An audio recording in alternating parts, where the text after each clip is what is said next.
حضرت ابو ہریرہ رضی اللہ تعالیٰ عنہ بیان کرتے ہیں، رسول اللہ صلی اللہ علیہ وسلم نے فرمایا، جب تم میں سے کوئی مال اور صورت و جمال میں اپنے سے بہتر شخص کو دیکھے تو وہ اپنے سے کمتر شخص کو دیکھ لے۔ اور مسلم کی روایت میں ہے، فرمایا دنیاوی امور میں اپنے سے کمتر شخص کو دیکھو اور اپنے سے بہتر شخص کو نہ دیکھو، کیونکہ یہ زیادہ لائق ہے کہ تم اللہ کی ان نعمتوں کو حقیر نہ جانو جو اس نے تم پر انعام کی ہے۔ مشکوٰۃ المصابیح حدیث نمبر 5242۔ حضرت ابو ہریرہ رضی اللہ تعالیٰ عنہ بیان کرتے ہیں، رسول اللہ صلی اللہ علیہ وسلم نے فرمایا، فقراء مالداروں سے 500 سال پہلے جنت میں جائیں گے، جو کہ آدھا دن ہے۔ مشکوٰۃ المصابیح حدیث نمبر 5243۔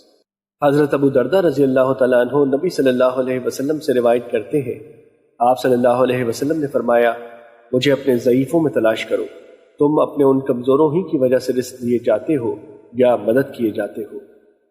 مشکوٰۃ المصابیح حدیث نمبر 5246۔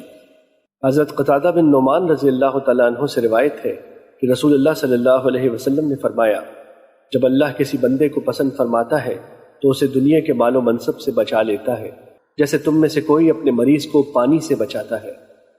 مشکوٰۃ المصابیح حدیث نمبر 5250۔